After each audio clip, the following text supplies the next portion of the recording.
Let me break it down, please. This is why I say this guy is demented, moronic, and just emotional. I do not know why he even did this video. And I say it's best that he just become a Ukrainian, if that is how he thinks. Firstly, if you see Jeffrey Sachs' video, you can see now. It all started with a promise. A promise that US and NATO will not expand eastward even 1 inch. They did more than 1 inch and they came right to the backyard of Russia. Now, what is Russia's problem if NATO comes to their backyard? Simple question. Simple question and there's a simple answer. Because there is US. US is in NATO. Nobody trusts US. US is the cause of almost all wars. Is all behind. US is behind it. Okay, and there's nothing that can be done because US has veto power in the UN. Therefore, if US does anything also, they are above the law, they can just veto. All the 5 countries that has veto powers, they can just veto. Now, however, with Russia, they can sanction even though Russia had veto powers, but UN can't do anything to Russia because Russia had veto. But the other countries tried to sanction Russia. They froze Russia's assets. They did all kinds of, Europe did that, US did that, and that pissed off Russia because they did not want to attack Ukraine. They tolerated for so long. But then when it comes to Ukraine, it simply means that US can put all their nuclear warheads everywhere at the mouth of Russia. At the touch of a button, it's launched and there's nothing Russia can do, and Moscow and the entire Russia can be annihilated and flattened. Just as how they did to Iraq. What did Iraq do to US? They allege weapons of mass destruction, which is an utter lie. It is a concoction in order to justify attacking Iraq for oil. Now, does Russia not have resources? Russia is in fact a threat because as far as military technology is concerned, Russia is unrivaled. Russia has their submarine that can even flatten continent and cannot be detected by sonar, travel at incredible speed, and therefore that is the mother of all calamity, mother Armageddon for everything. They are scared of Russia. Russia has hypersonic missiles that cannot be detected by any satellites. The Kinzhal 550 travels at Mach 69. They lend it to even China. China have the 450, kekasih Russia. The Arab countries have the Kinzhal 300. The Hezbollah was given the 250. Iran gave. While Iran bought the 250 and also the 350, Iran keep 350, 250 bagi kat Hezbollah. Now, Hezbollah, Houthi, they have hypersonic missiles as well. They don't use it because they know Russia is behind it. So therefore, US knows this. And it can reach, Russia just tested their Kinzhal and fired onto their own satellite. And it was disintegrated into smithereens. Why? Because that satellite is old. They don't want it anymore. They did it. And when US detected it by satellite after it has happened, US says that, Russia polluted the space and, it's dangerous for the universe and whatnot. Until now, they don't even know how it is dangerous. They say they will take action. How? What action? Russia didn't harm anybody and everything just disintegrated to dust. But what sent the shivers down US is that Russia's missile, hypersonic missile, can go up to space and whack satellites. Means it can go right into the Oval House and detonate. And Russians' missiles are precision weapons. That sends the shivers down US and Europe. So therefore, they want to make sure Russia is at bay because Russia can reach into their bedroom anytime. So therefore, they want comfort by placing their nuclear tips at the mouth of Russia so that if need be, if they feel really afraid, they can just attack and allege weapons of mass destruction. And what can Moscow do? Complain to UN? See, Russia hit us. We didn't do anything. We don't have any weapons of mass destruction. Is Iraq even alive to say that about US? No, right? So who trusts US? Kalau Russia were to build their military bases kat Mexico, tepi US, we have war within 10 minutes. That's what Jeffrey Sachs says. US will not allow that because they don't trust. They don't trust because at the end of the day, don't come near us, they will say. Then why is US going near Russia? So now under Biden, under whatever, they tried. And at the end of the day, they really push for Ukraine to be into NATO. Why? So that they can park their warheads, everything at the mouth of Russia. That way, if ever Russia attacks them or if need be, when they fire, there's nothing Russia can do to stop. Russia will be perished. No president of Russia, not even the Putin or any, will allow that.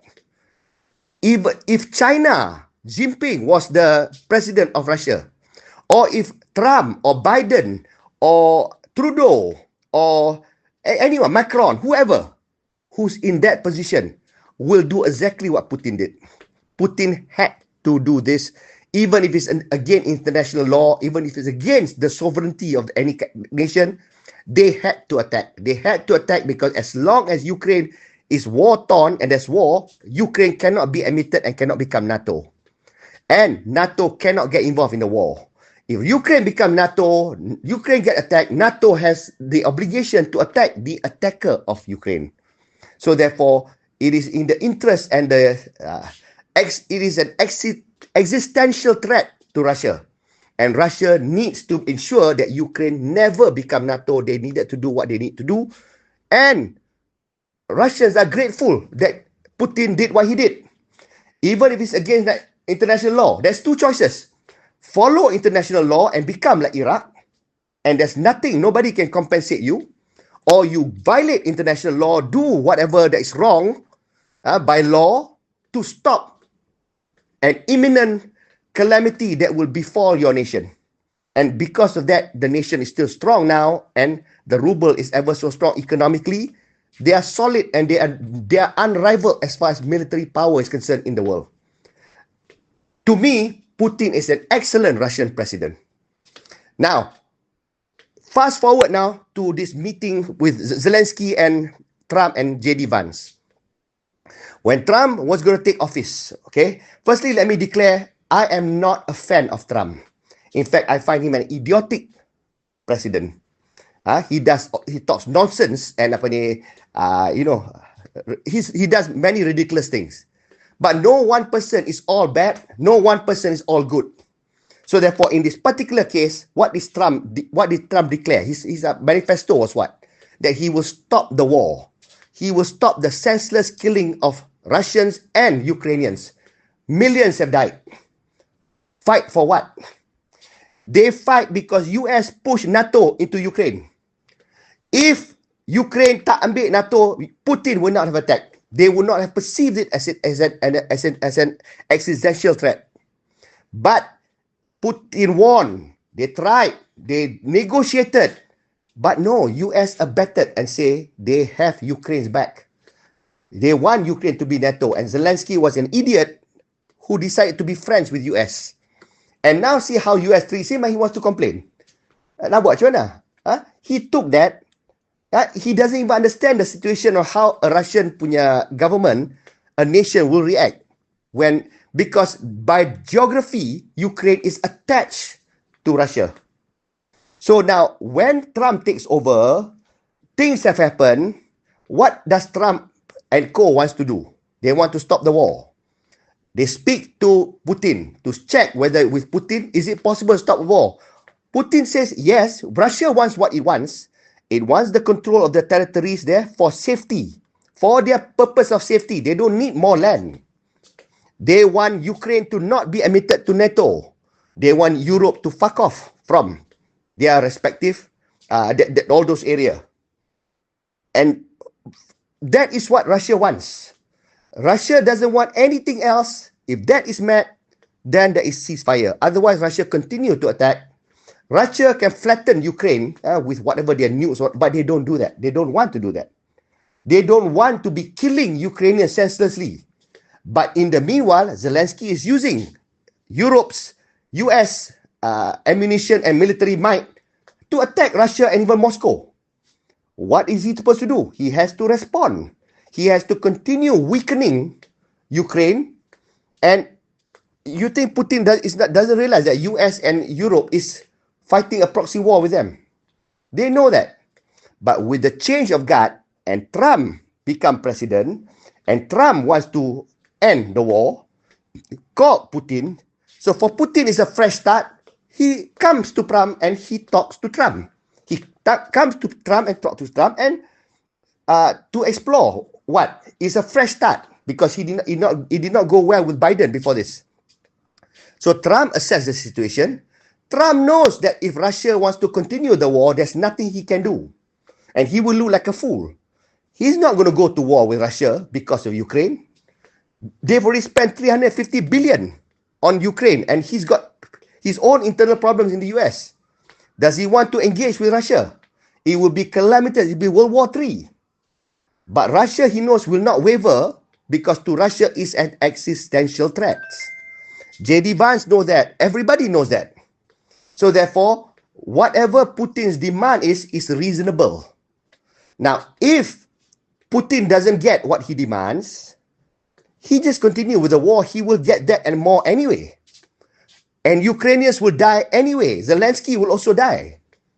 Now, out of mercy and compassion, Trump's administration calls Zelenskyy now, after speaking to Trump, to Putin, and tells the situation how we're going to handle it. They want to broker the peace deal. To do the brokering of the peace deal, there must be concession from both parties, and they decided the way that can appease Russia to make sure that Russia doesn't continue with the war, because whatever Russia's demands are, is non-negotiable. That is what it is. Otherwise, Russia will just fight. And if US wants to come and attack, bring it on. Russia will even take on US. They are ready for it. Trump doesn't want to get US into that problem. Why should they? There is a diplomatic path, and he can agree with Putin. And therefore, this is what they have brokered and on the side of Russia to resolve this diplomatically. And when they call Ukraine, they call Ukraine and say, look, how you can salvage your country. People can stop dying. You can still retain whatever land you have left, and there's no more ceasefire.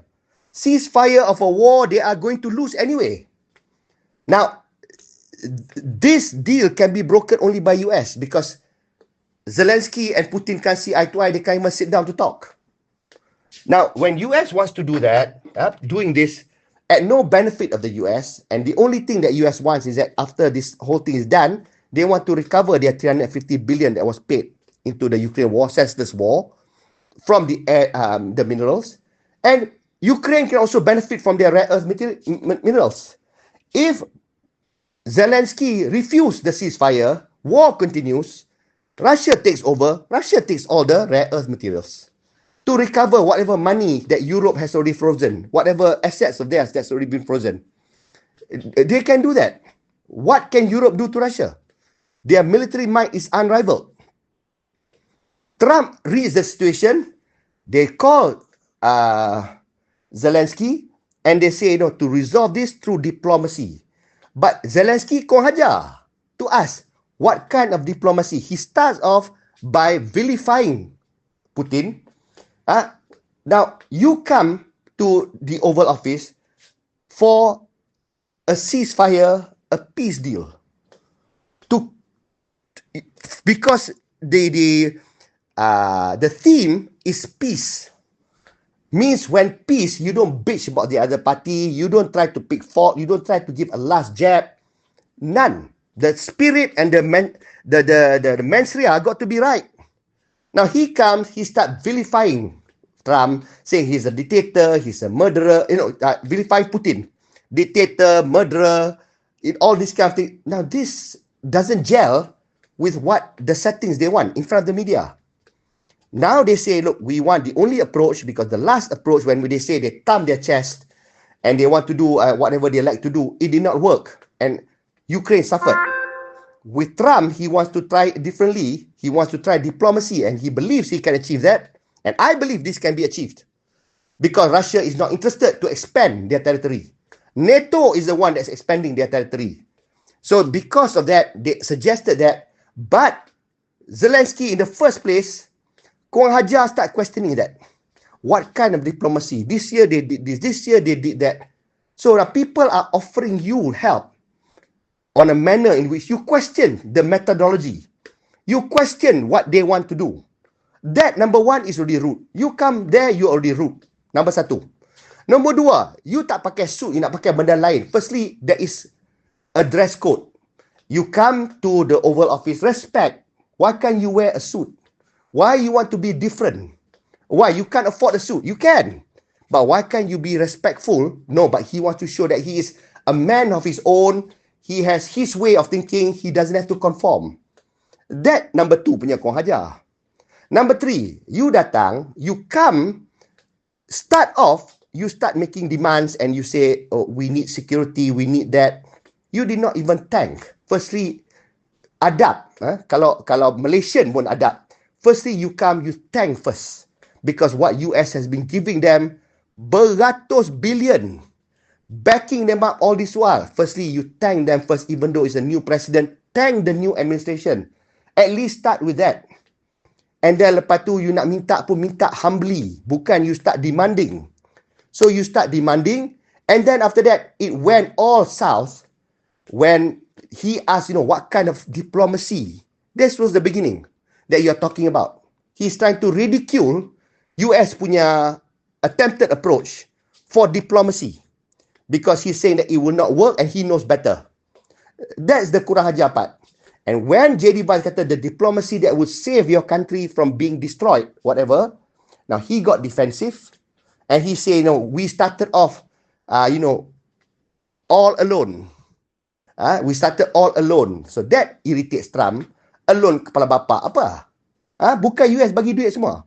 Kalau alone dah lama mati dah. And then Trump kata it will be end in 2 weeks. Dia boleh jawab pula, oh, not 2 weeks, 3 days. I heard from Putin. Trump jawab balik, maybe even less. Dah Korang Hajar.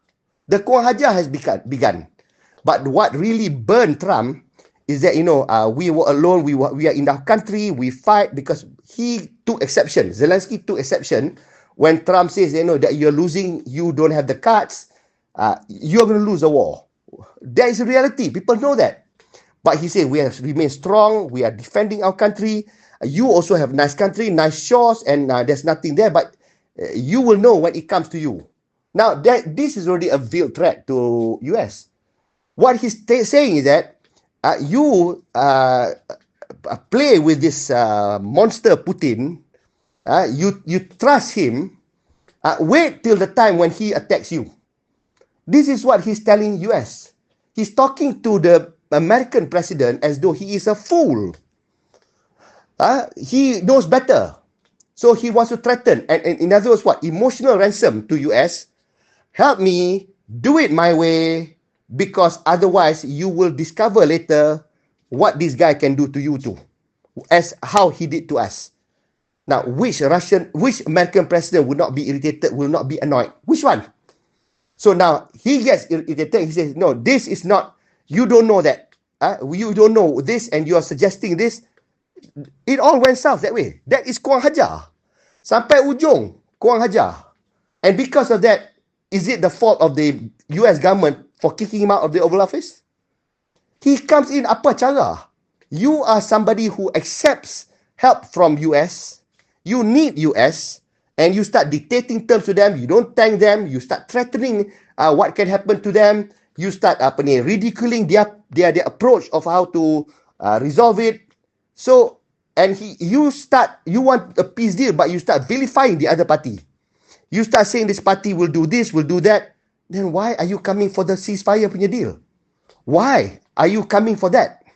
You don't want a ceasefire. Obviously, you are not interested in a ceasefire. You want to fight. You're coming to US so that US give you more munitions so that you can continue and perpetuate the war with Russia. You don't care how many men of yours die. You don't care. You just want to perpetuate because you want to try to be right. Well, that's not what Trump wanted to do. Trump wants to end the war. Trump did not agree to arm Ukraine so that Russia lose and the war ends. So therefore, they don't even start on the same trajectory. And this is where it went south. And to me, as much as I don't like Trump, I totally sokong whatever Trump did, and the stand that he takes, I respect that.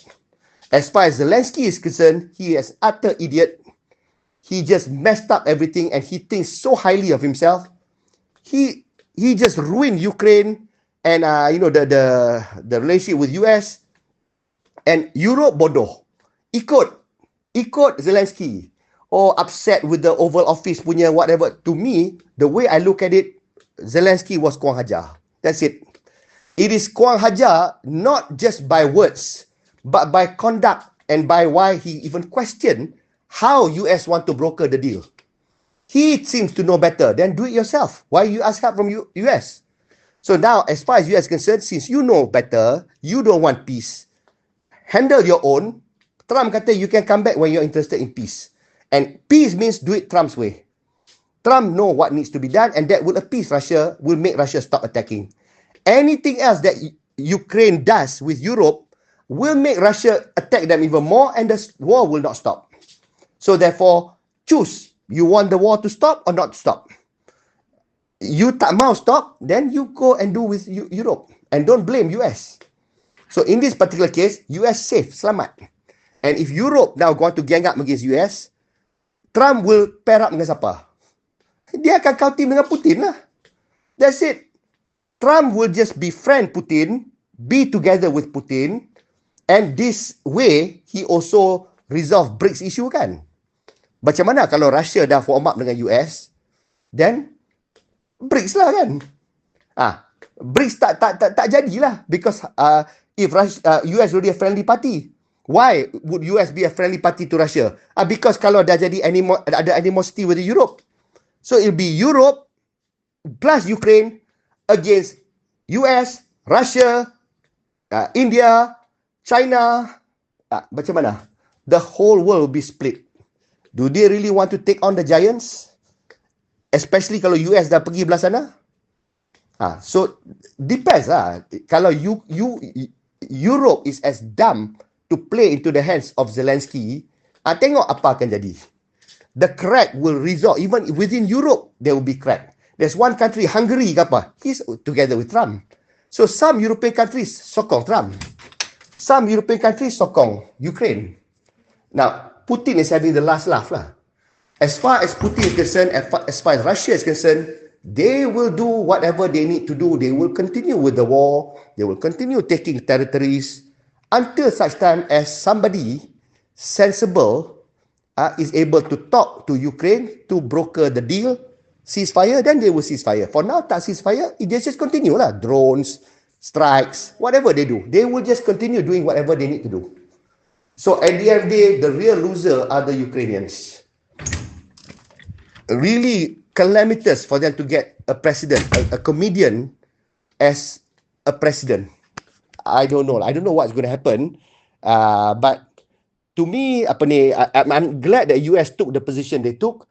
Whoever who can't see, who are deranged and demented, want to be sad about people protecting their country and whatnot. Firstly, you don't even have to protect your country if you stay away and you stay neutral. You have to stay neutral because you are at the mouthpiece of Russia. You are at the mouth of Russia. You do otherwise, any Russia punya administration will attack you. You should have known that for day one. You were warned of that, but you refuse. You think you are mighty. You think you have US backing you. Now does US back you? Now good luck. You just destroyed Ukraine. You killed so many. You allowed so many of your soldiers and your people killed. Your whole country is down the drain. And now what's going to happen now? With Russia, they are mightier than ever. Enough said.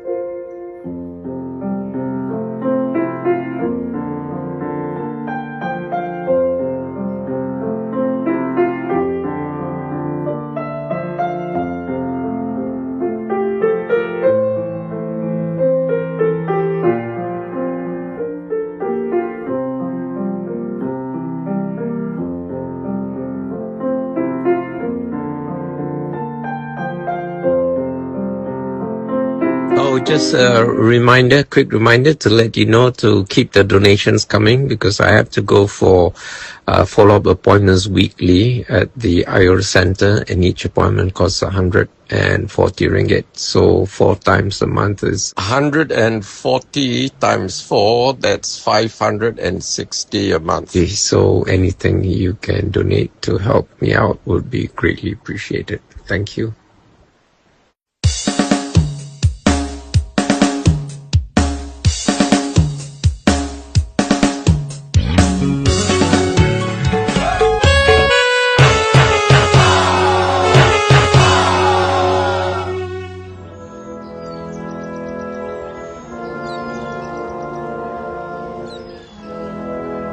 Don't forget to hit that subscribe button to show your support.